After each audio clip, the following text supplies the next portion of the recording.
Então sejam todos muito bem-vindos à nossa página. Eu sou a doutora Janice Sepúlveda, endocrinologista da Santa Casa Belo Horizonte. Capítulo 5, parte 2, abordagem psicossocial do diabetes. Por que esse tema é tão importante no dia a dia, principalmente agora, né, gente, no pós, não totalmente pós, mas na pandemia. A abordagem psicossocial do diabetes, recomendada pelo ADA como fazendo parte, sendo integral, sendo de preferência desde o início do diabetes, ela carrega várias nuances.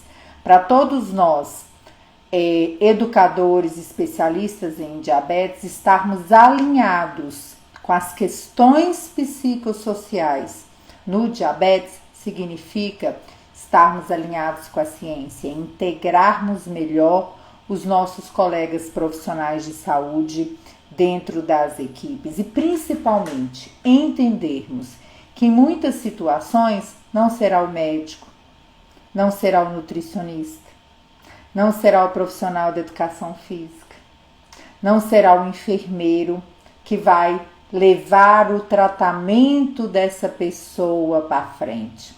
Serão os nossos colegas profissionais da saúde mental. Então, é muito importante que a gente tenha esse alinhamento, principalmente por causa de alguns pontos que eu colocarei aqui hoje, que fazem muita diferença na prática clínica. Porque, como vocês muito bem sabem, ainda vivemos um estigma do adoecimento mental, do diabetes, da obesidade, de todas essas doenças crônicas não transmissíveis, e quanto mais nós estivermos alinhados com a nossa equipe, com o encaminhamento correto, na hora correta, do jeito correto, com uma fala alinhada, mais fácil será para os nossos pacientes. Então, quais são as recomendações? Como eu já disse para vocês, a Associação Americana de Diabetes sempre começa os seus tópicos, os seus capítulos com as recomendações gerais e depois ela vem dividindo. Então, questões psicossociais no diabetes. Quais são as recomendações? Primeira, a atenção psicossocial deve ser integrada a uma abordagem colaborativa, centrada no paciente e fornecida a todas as pessoas com diabetes, com o objetivo de otimizar os desfechos de saúde e a qualidade de vida relacionada à saúde. Nível de evidência A, o nível mais forte de evidência possível em relação às recomendações. Segunda, a triagem psicossocial e o acompanhamento desses pacientes podem incluir, mas não devem se limitar, a atitudes sobre o diabetes. As expectativas para o manejo médico de toda a equipe e dos resultados, ao afeto, ao humor, a qualidade de vida em geral e relacionada ao diabetes e a todos os recursos disponíveis para esse paciente, o financeiro, o social, o emocional e a história psiquiátrica. Então, quando a gente pensa sobre essa recomendação, muitos colegas já dizem assim: Janice, é muito difícil, porque a gente já tem tanta coisa para fazer num atendimento. É possível realmente realizarmos uma triagem psicossocial, A gente não vai, se não é a sua área, você não vai invadir aí, a área do especialista da saúde mental. Mas já pararam para pensar que talvez o seu paciente demore demais para chegar num colega psicólogo, psiquiatra? E se você souber fazer a triagem, você pode inclusive economizar o seu tempo daquele nada tá dando certo, Então essa triagem é muito importante e é um nível de evidência ou seja, baseado em consenso de especialistas. Terceira recomendação: considerar a triagem dos idosos, né, aqui considerado maior ou igual a 65 anos, que tenham diabetes, para o comprometimento cognitivo e depressão. Uma faixa etária aí, né, onde o monitoramento dessa capacidade cognitiva, ela está muito relacionado com o engajamento na tomada de atitude, na realização do próprio tratamento, na participação nas decisões do tratamento. Então é muito aconselhável que essa faixa, né, os pacientes dessa faixa etária tenham aí um tratamento, né, uma triagem diferenciada, incluindo a capacidade cognitiva, e isso é o nível B de evidência. E o que a Associação Americana de Diabetes recomenda, e muitas outras sociedades também recomendam? Um screening. E quando, né, que esse screening, quais são os principais momentos, as principais oportunidades que nós temos para isso? E depois eu vou contar para vocês um pouquinho como que a gente tenta melhorar isso no nosso serviço. O screening deve ser feito ao diagnóstico, né? Ou seja, quando o paciente está começando uma nova jornada na sua vida, uma condição crônica como diabetes, que é um diagnóstico familiar, que está entrando na vida de uma pessoa que já tinha uma vida, né? Com seus problemas, com as suas dificuldades, com as suas barreiras. Então, o momento do diagnóstico é um momento considerado de vulnerabilidade psicológica. Por isso que é tão importante o screening, né?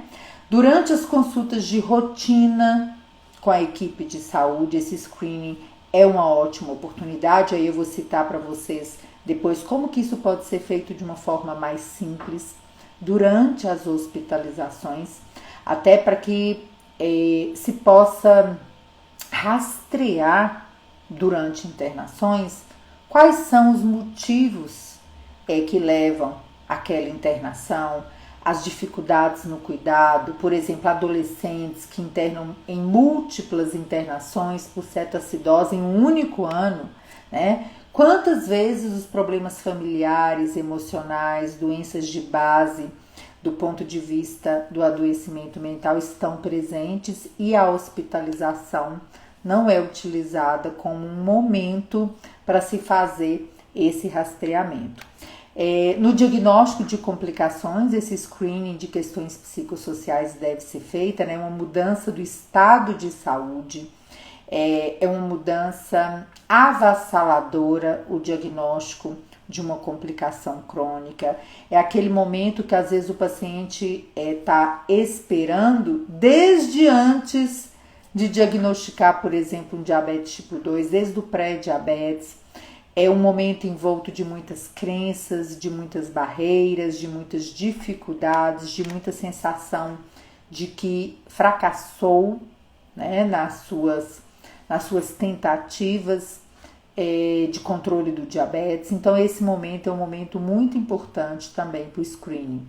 Durante situações transitórias, né, como no grande período aí que pode ser o período de transição dos cuidados da adolescência para a vida adulta, um momento onde os estudos mostram muitas vezes uma grande transformação no tratamento que nem sempre é para o melhor controle, né? Então esse período de transição, ele muitas vezes precisa de um colega da saúde mental de uma forma mais enfática para que a gente consiga resguardar o próprio, né, gerenciamento do diabetes por esse adolescente. Mas também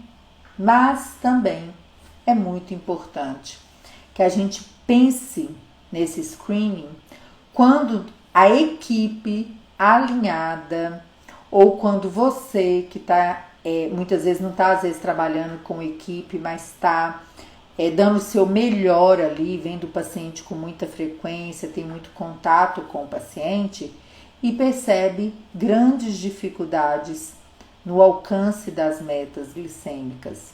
Ou o paciente, ou por rastreamento, ou por próprio relato, está com a qualidade de vida ou uma autogestão do diabetes muito comprometida. Então é muito importante que em todos esses momentos a gente pense nisso. Ai, Janice, mas como é que eu vou fazer isso, né? Já que eu não sou, se você não for um profissional da saúde mental. A própria ADA coloca lá 3 perguntinhas, né, para a gente poder pensar em fazer de uma forma mais simples, mais fácil, tentando rastrear essa questão psicossocial. A primeira, abordar com o próprio paciente ou com um familiar se houve persistentes mudanças de humor durante as últimas 2 semanas, principalmente, ou desde a última consulta. Ou seja, houve uma mudança importante de comportamento, de atitude, de humor, ou tristeza, agressividade, desânimo. Então é importante a gente questionar isso.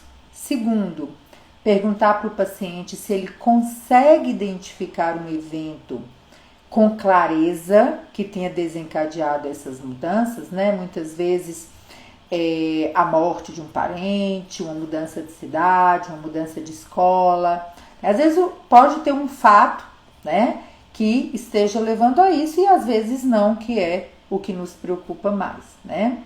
E a terceira, se existem novas barreiras, né, ou barreiras diferentes para o tratamento e para a autogestão. Se a pessoa está se sentindo muitas vezes mais sobrecarregada, mais estressada com o fato, né, de conviver com o diabetes, se houve mudanças, por exemplo, no emprego, financeiras, no fornecimento de insumos, ou se surgiu alguma nova complicação relacionada ou não ao diabetes e que pode ter impactado de uma forma muito importante este dia a dia. Com essas 3 perguntinhas, a gente consegue pelo menos abrir a porta para a conversa com esse nosso paciente e a família. E, gente, a experiência que nós temos, né, no consultório, na Santa Casa de Belo Horizonte, é que para muitos dos nossos pacientes não está engajado em um tratamento em relação ao adoecimento mental, impede, dificulta muito a progressão com o tratamento de todo o restante da equipe.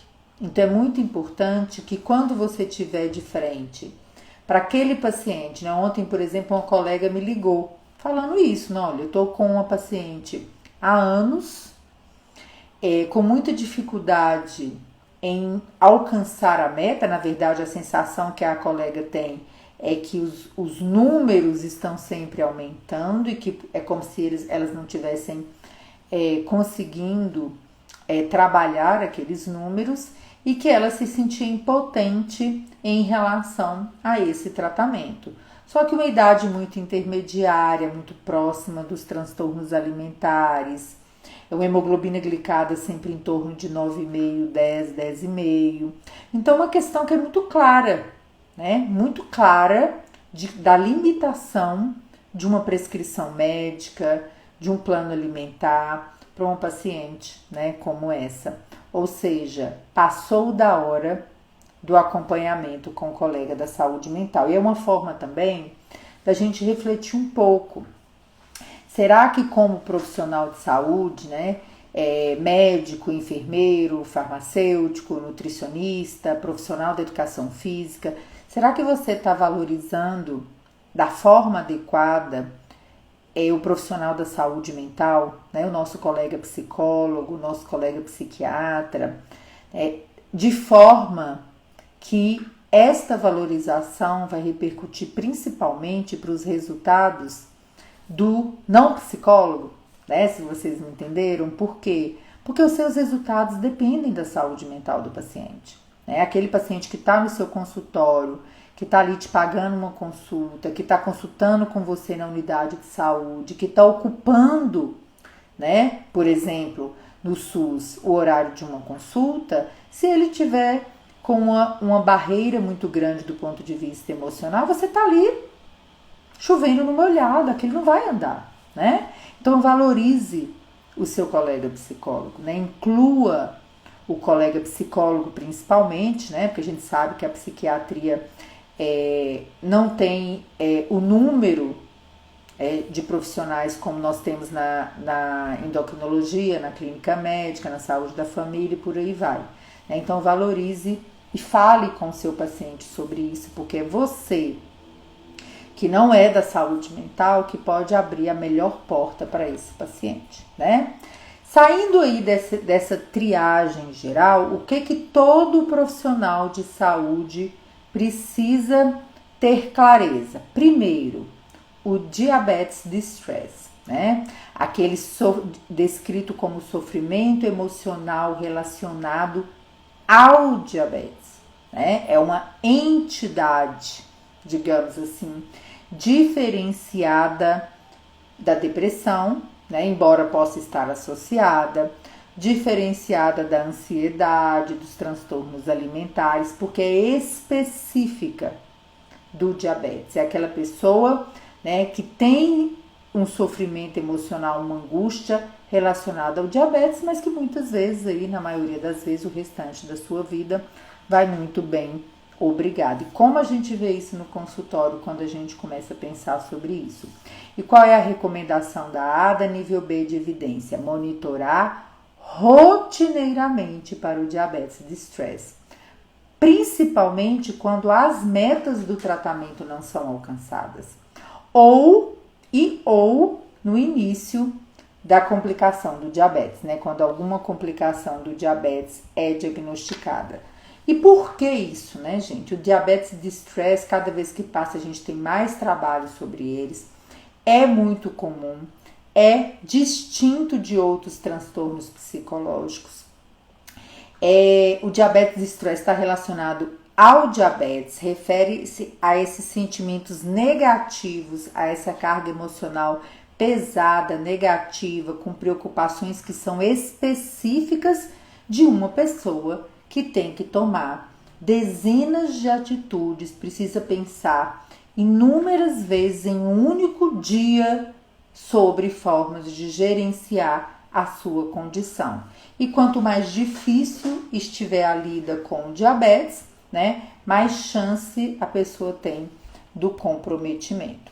É muito comum, né, como eu falei, a prevalência de 18 a 45% dos pacientes, com incidência aí, né, de 38 a 48% após já 18 meses de diagnóstico em pessoas com diabetes tipo 2. E quem está aí na lida do dia a dia sabe o quanto que principalmente o paciente que está insulinizado demanda, né, é demandado em 24 horas em cada refeição, às vezes à noite, né, na madrugada, no final de semana, no feriado, em relação a essas atitudes, né? Então é a alimentação, é a contagem de carboidrato, é a medida de glicose, é a correção, é a interpretação dos resultados, é a interpretação de uma seta, é fazer conta, é acessar um aplicativo. Então são muitas coisas. Então tem muita relação também, né? E isso é um assunto que está cada vez mais frequente de discussão com burnout, né? Aquela fadiga extrema, aquele cansaço, né, que incapacita a pessoa de gerenciar o seu diabetes. No estudo Down 2, foi relatado que 45% dos pacientes tinham diabetes de stress. Mas aí vai uma futucada para nós profissionais de saúde. Apenas 24% dos pacientes do estudo relataram que as suas equipes perguntaram como que o diabetes afetou as suas vidas, né? Então vale a reflexão. Você que é profissional de saúde, você está tendo esse cuidado, né, ao conhecer um paciente novo, a começar a lidar com esse paciente, de saber qual que é a história prévia até aquele momento, né, do que o paciente acredita, quais são suas crenças e como que o diabetes está afetando a vida. E a gente sempre conta aqui, né, gente, nas lives, aqui na outra página, a gente sempre conta as histórias do dia a dia de pacientes que a gente recebe com vidas e o emocional desmoronado pelo diabetes, onde a última coisa que pode importar naquele momento é uma meta glicêmica, é uma hemoglobina glicada, né? Pessoas com diabetes com 5, 10, 15 anos de privação absoluta, né, de sofrimento emocional, de ideação suicida, de coisas tão exageradas que nem parece que a gente está falando, né, de uma doença que tem tratamento. Então é muito importante que o profissional de saúde traga para si, traga para dentro do seu consultório, né, essa pergunta: como o diabetes afetou ou tem afetado a sua vida e a vida da sua família? Na maioria das vezes, uma pergunta simples como essa, né? Ela pode ser o suficiente para você abrir um espaço para um lado do tratamento que fará toda a diferença na vida dos nossos pacientes, né? A gente sabe aí pelos estudos que o diabetes de estresse afeta os comportamentos do autocuidado, afeta negativamente o uso dos medicamentos. Os pacientes com a pontuação indicativa do diabetes de estresse têm maior hemoglobina glicada e mais chance de ter comportamentos alimentares caminhando para os transtornos e também comprometimento na realização dos exercícios, né? Então a gente faz todo sentido que essas pessoas sejam rastreadas. E também temos estudos mostrando que práticas educativas, né, especialistas e educadores em diabetes com atuação ativa em comportamentos, em mudança de comportamento que possa ajudar o nosso paciente nessa caminhada, esses comportamentos e essa educação em saúde ajuda aí a reduzir o diabetes de estresse. Por isso, então, é importante que seja recomendado rotineiramente. Nós temos uma escala, né? O Diabetes de Stress Scale, validada para a língua portuguesa pela equipe da USP, da doutora Mônica, para os pacientes com diabetes tipo 1. Há mais anos atrás, validada também pela equipe da doutora Heloísa na UFMG para os pacientes com diabetes tipo 2. E mesmo que você não possa aplicar esse questionário inteiro, né, você pode aprender essas perguntas e aprender utilizar aí permeando os grupos de educação, permeando a sua consulta, né, você pode se ambientalizar com esse instrumento que é validado, para que você possa em um ou outro momento utilizá-las aí no dia a dia e entenderem o impacto, né, do diabetes de estresse. Lembrando que quem tem essa pontuação maior também tem uma chance maior de ter ansiedade, depressão e uma redução na qualidade de vida. E uma frase muito interessante aqui que a Ada colocou aqui é o seguinte: as pessoas cujo autocuidado permanece prejudicado após a educação em diabetes direcionada para aqueles pontos de maior angústia, de maior sofrimento, de maior pensamentos aí, né, negativos em relação ao diabetes, devem ser encaminhadas por sua equipe de cuidados a um profissional de saúde mental para avaliação e tratamento, se a sua equipe já não tiver, né, de rotina um profissional da saúde mental acompanhando, tá? Como eu disse para vocês, o instrumento foi validado, é uma escala Likert, né, de graduação, e as perguntas aí, né, elas são muito interessantes, então quem tiver interesse aí depois pode pedir pra gente esse artigo, tá? E o que a Ada coloca em relação a um encaminhamento imediato para um profissional da saúde mental, né? Devem ser encaminhados para um profissional da saúde mental? Aquelas pessoas com diabetes que têm um prejuízo no seu autocuidado, que mantenham uma quantificação aí do diabetes de estresse após aquela rotina, né, aquela revisão educacional. Pessoas com diabetes que sejam rastreadas por algum instrumento validado para ansiedade, depressão ou próprio diabetes de estresse.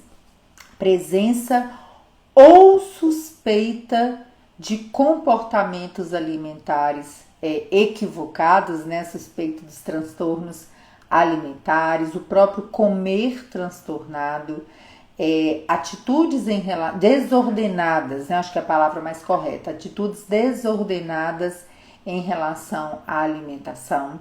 Pessoas com diabetes que omitam a insulina ou reduzam propositalmente as doses de insulina, principalmente com o objetivo de perda de peso, né? Então a gente tem aí a diabulimia, um transtorno alimentar cujo método purgativo, um dos métodos purgativos é a omissão da insulina.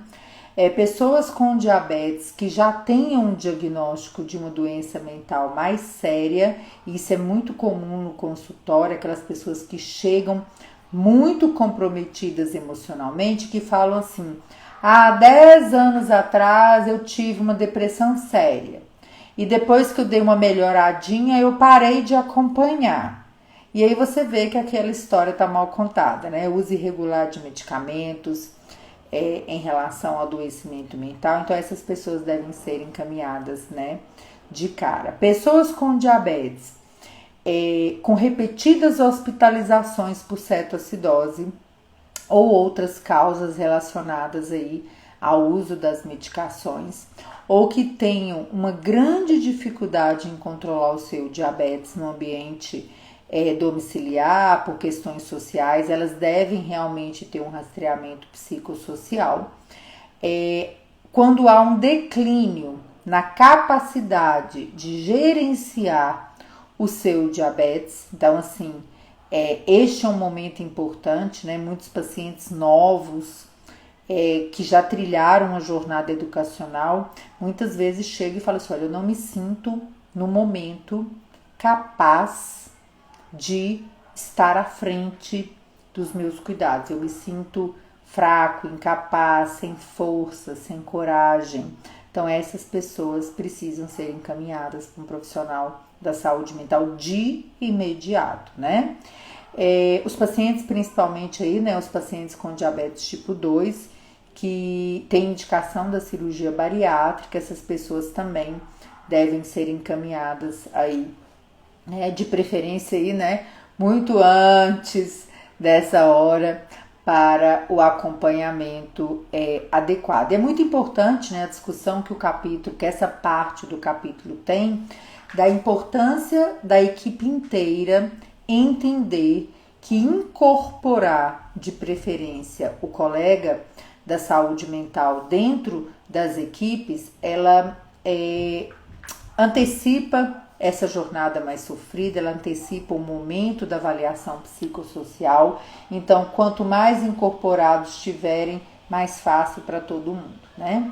Em relação a esses diagnósticos psicológicos mais significativos, né, a gente sabe que eles são mais prevalentes nas pessoas com diabetes do que quem não tem, que esse estresse psicológico e emocional, ele impacta a capacidade da autogestão, mas é importante que se faça uma avaliação de em que pé está a capacidade da pessoa do ponto de vista do treinamento de habilidades, do aprendizado, para fazer essa autogestão no seu dia a dia.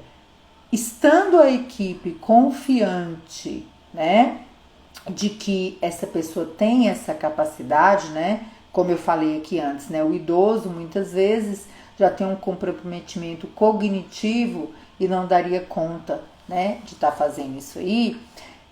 Este momento, esta avaliação, entender a associação de um diagnóstico da saúde mental com uma menor estabilidade glicêmica, principalmente quando é de curto prazo, né? Aquelas pessoas que às vezes estiveram num atendimento com você há, sei lá, 3, 4 meses, né? E quando retornam parece que tudo virou de cabeça para baixo.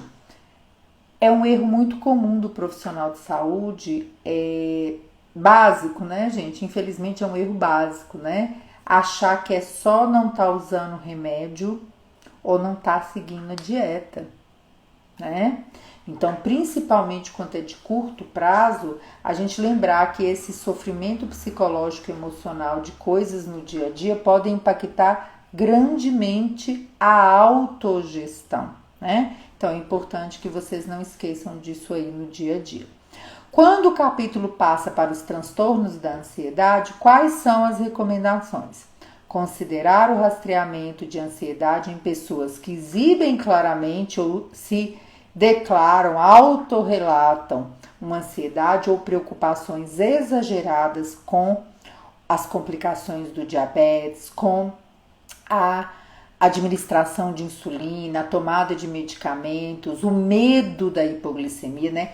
O pânico da hipoglicemia, né? Ou da hiperglicemia, que interferem aí, né? Com os comportamentos da autogestão. Muitas vezes um medo tão grande, tão fora do contexto do que se está vendo, do que está se vendo ali no dia a dia do paciente, que isso impede até a pessoa, né, de ter uma boa noite de sono, de usar o medicamento e escolher ficar hiperglicêmico, né?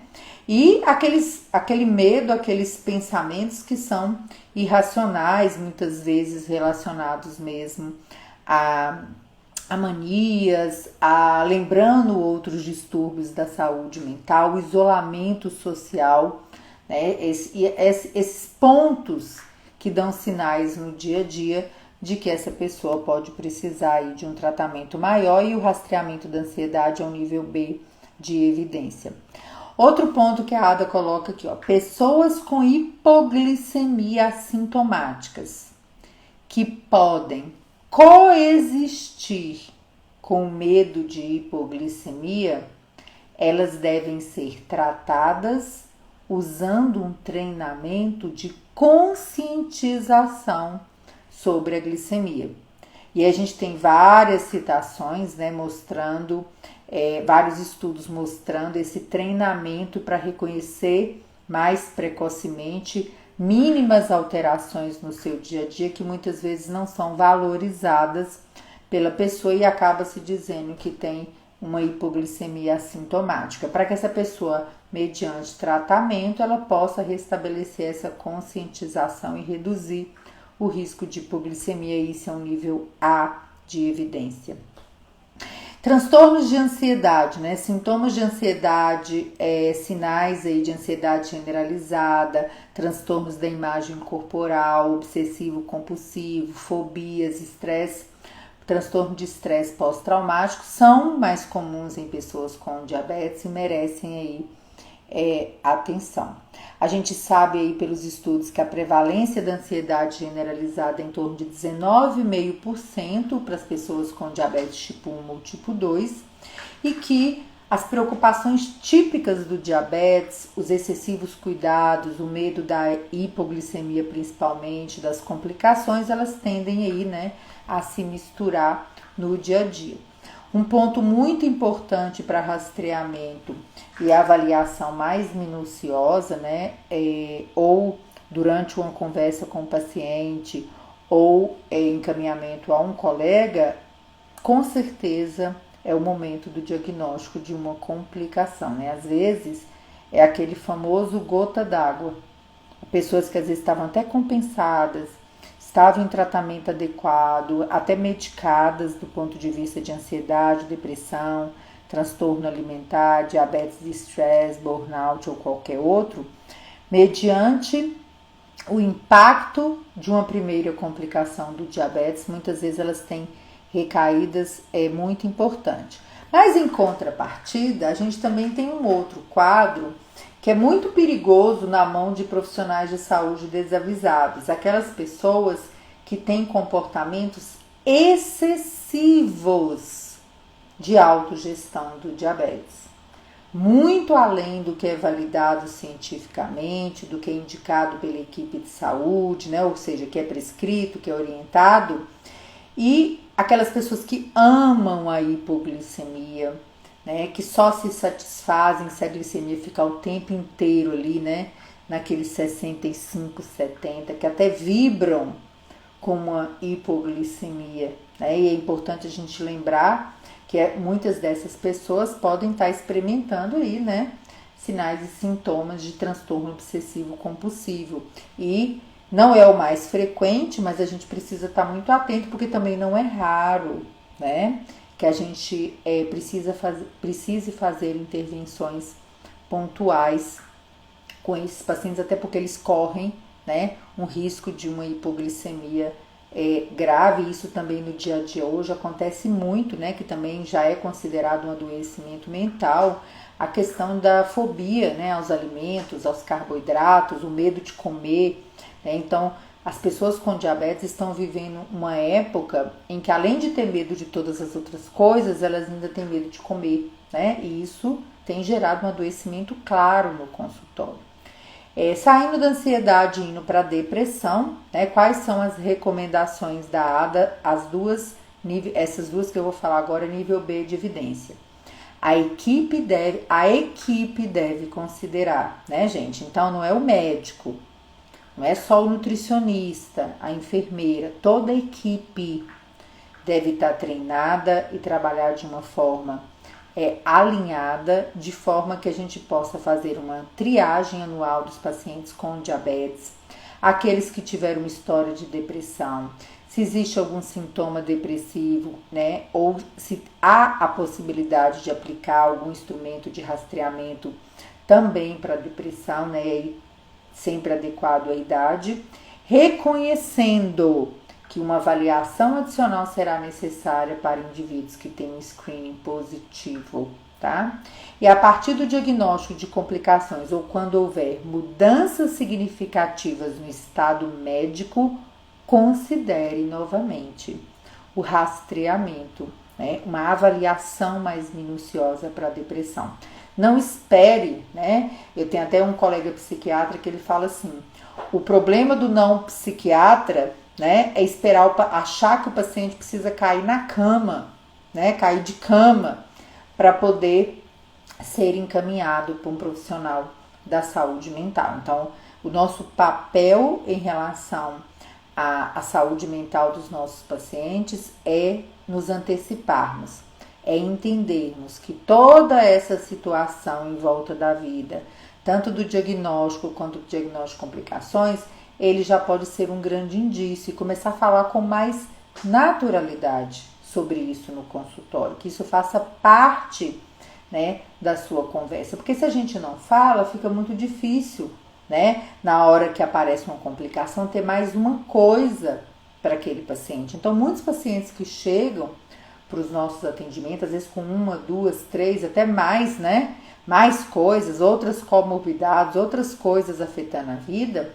Quando a gente conversa com clareza, às vezes as pessoas começam a chorar e recebem muito bem aquilo ali. Falam assim: doutor, era isso que eu precisava, né? Eu acho que eu preciso tratar a minha cabeça mesmo.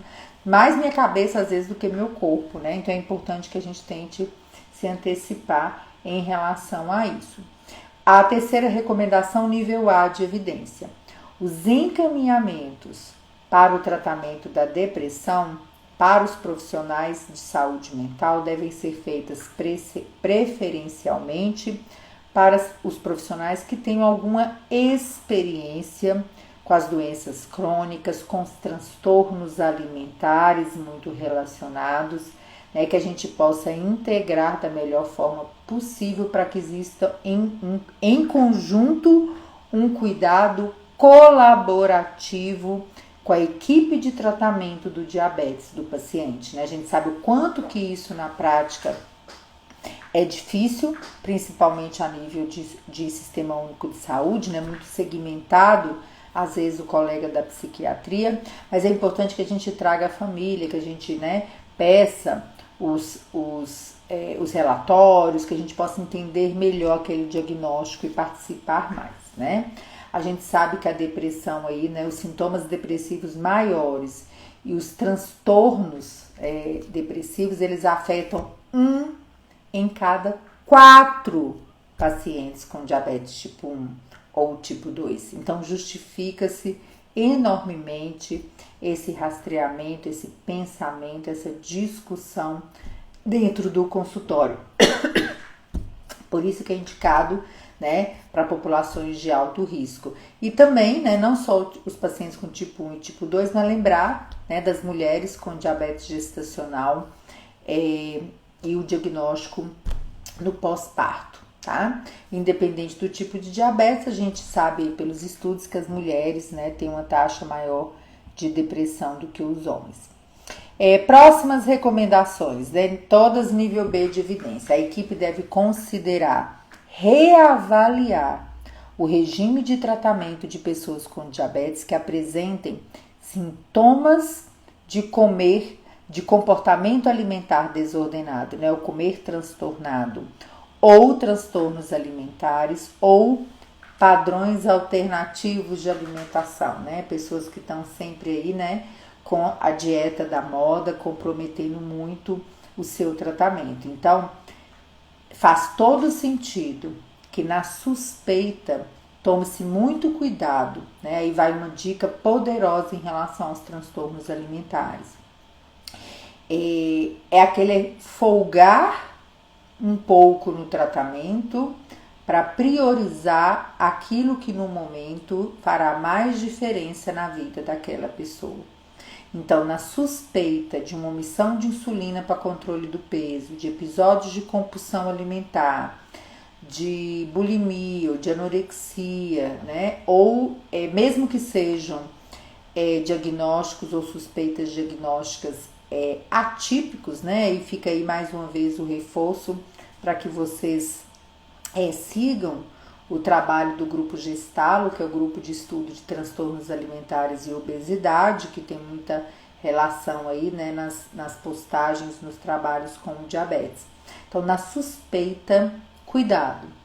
Cuidado com o excesso de planos alimentares, cuidado com o excesso de foco na perda de peso, no controle do diabetes, porque esses são gatilhos muito importantes para retroalimentar o transtorno alimentar, que é uma doença da saúde mental, né? E a gente não pode, muitas vezes, priorizar os dois, né? Às vezes precisa ver o que o paciente precisa mais naquele momento, né? A gente pode utilizar de instrumentos validados. É importante, muito importante, chamar atenção para hemoglobinas glicadas que variam demais, né? Num exame tá 7, 7,5, no outro tá 10. Perdas de peso inexplicáveis e muito rápidas, né? Então, isso também é uma suspeita que toda a equipe de saúde precisa ter. Internações recorrentes em cetoacidose diabética, mudanças, né? Aquele comer desordenado, aquela insatisfação constante com o peso corporal, muitas vezes estando no peso normal, e aí chama mais atenção para quem trabalha com adolescentes, e até o excesso, né? O excesso, por exemplo, de atividades físicas compensatórias após uma refeição mais volumosa, né? Às vezes nem é uma refeição típica de uma compulsão alimentar, ela só é mais volumosa do que o normal, né? E recomenda-se uma revisão, né, desse regime médico para identificar potenciais efeitos relacionados ao tratamento, né, da fome e ingestão calórica. Então, pacientes com transtornos de compulsão alimentar se beneficiam sim, né, além de todo o tratamento psicoterápico, muitas vezes do tratamento da própria obesidade, de aumento com medicamentos para aumento da saciedade. A gente tem aí inúmeros trabalhos mostrando que isso pode ser benéfico para os pacientes. Isso é um nível B, né, de evidência. Nos estudos, a prevalência dos transtornos alimentares, ela varia, né, do comer transtornado dos transtornos alimentares, mas a gente sabe aí que variam em torno aí de 10 a 30%, principalmente nas meninas com diabetes tipo 1. A gente sabe que a omissão de insulina é o método purgativo mais comum, né? Então a diabulimia aí é muito frequente nessa faixa de idade. E para as pessoas com diabetes tipo 2, a compulsão, o episódio de compulsão alimentar, ou seja, aquela ingestão excessiva de alimentos com a sensação de perda de controle seguido de culpa, né, por ter comido demais, ela é a mais comumente relatada, e o transtorno de compulsão alimentar, ele é o mais frequente nas pessoas com diabetes tipo 2. E para as pessoas com diabetes tipo 2 que usam insulina, a omissão intencional para a perda de peso, né? Não é intencional por qualquer outro motivo, intencional para a perda de peso, ela também é relatada com muita frequência, né? Outra coisa importante dos transtornos alimentares, que está tudo relacionado aqui, né? Que quem tem um transtorno alimentar tem altas taxas de transtornos psiquiátricos associados, né? E a relação contrária, né, também é verdadeira. Quem tem um transtorno psiquiátrico já diagnosticado tem uma chance maior de ter um transtorno alimentar. E as pessoas que usam insulina, né, os usuários de insulina, principalmente em múltiplas doses, né, o mais frequente é os pacientes com diabetes tipo 1, que têm transtornos alimentares, eles têm uma taxa maior do estresse relacionado ao diabetes, o diabetes de estresse e o medo de hipoglicemia. Então, vocês podem ver que é uma associação muito grave, né, para o dia a dia e para o tratamento. Então, a gente não pode perder isso de vista. Pacientes que já têm, né, ou aparecem ou têm um diagnóstico de uma doença mental grave, né, aí a esquizofrenia, o transtorno obsessivo compulsivo e vários outros, né. É importante que toda a equipe de saúde tenha clareza sobre o monitoramento ativo para as atividades do autocuidado do diabetes, entender se aquela pessoa é capaz de administrar o uso de medicamentos, a questão alimentar e todo o mais, né? Para que a gente possa realmente, inclusive, tomar cuidado, né, gente, com medicações disponíveis, insulinas disponíveis para pessoas aí no dia a dia com doenças mentais graves, e isso é um nível B de evidência. Os pacientes, né, esquizofrênicos que têm a prescrição aí que a gente chama aí, né, das drogas antipsicóticas atípicas, né, e a mais comumente falada, a clozapina, né, que é distribuída na rede, devem ter um screening para pré-diabetes e diabetes no início do uso do medicamento, 4 a 6 meses após o início e pelo menos anualmente após o início do uso, né? Já que está relacionado com o aumento do ganho de peso e com o diagnóstico de diabetes. Recomendação nível 6. Se o medicamento antipsicótico de segunda geração for prescrito para adolescentes ou adultos com diabetes, não só o rastreamento do pré-diabetes e do diabetes, mas o rastreamento para as mudanças de peso, os níveis de colesterol devem ser cuidadosamente monitorados pela equipe. O regime de tratamento deve ser reavaliado constantemente, né? Então, vocês veem aí que cada dia mais, com todo o conhecimento que se vai adquirindo em diabetes, este capítulo, essa parte da diretriz que traz as questões psicossociais, a questão da saúde mental para dentro do tratamento, faz muita diferença para a gente, né? Para o não profissional da saúde mental. Por isso que a gente valoriza tanto os nossos colegas, a gente chama tanto atenção aqui. Eu até vejo, gente, muitos colegas da psicologia, muitas vezes, não se considerando, né, muitas vezes apto para ser um especialista e um educador em diabetes, o que é um erro grave, né? Porque deveria ser bem justo o contrário, né? Se a sua formação na psicologia não é condizente com outros treinamentos de habilidades dentro do diabetes, eu até penso muito o contrário, né? É a hora de você se diferenciar, é a hora de você agregar, agrupar com uma equipe de especialistas e educadores, porque você pode ser uma referência muito bem referenciada, né, dentro do diabetes, já que vocês viram aí todo este universo em relação à saúde mental. E por fim, né, essa parte do capítulo 5 diz respeito à capacidade cognitiva, né, o comprometimento cognitivo dos pacientes, que a gente já falou também, né, sobre os trabalhos nos capítulos anteriores. Quais são as duas recomendações? A primeira, nível B de evidência.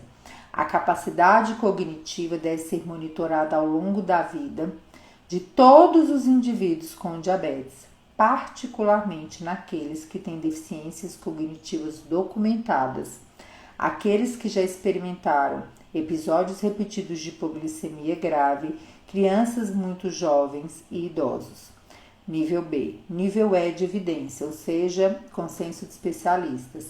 Se a capacidade cognitiva mudar ou parecer ser subótima para a tomada de decisão para a autogestão, deve-se considerar o encaminhamento para uma avaliação formal desta capacidade cognitiva, né? Uma avaliação neurológica, da neuropsicologia, e isso aí, né, pra gente no dia a dia tá fazendo cada vez mais sentido, porque muitas pessoas estão precisando tá aí alinhadas com a sua família no dia a dia para esse cuidado, para o segmento do cuidado. E uma dica muito valiosa nessa transição, né, tanto da adolescência para a vida adulta quanto para os idosos, é ficar de olho naquela mudança progressiva de piora do controle, né, ou mudanças drásticas. Então este é o nosso capítulo aí, final do capítulo 5 da ADA, encerrando aí com as questões psicossociais. Boa noite, um abraço para vocês.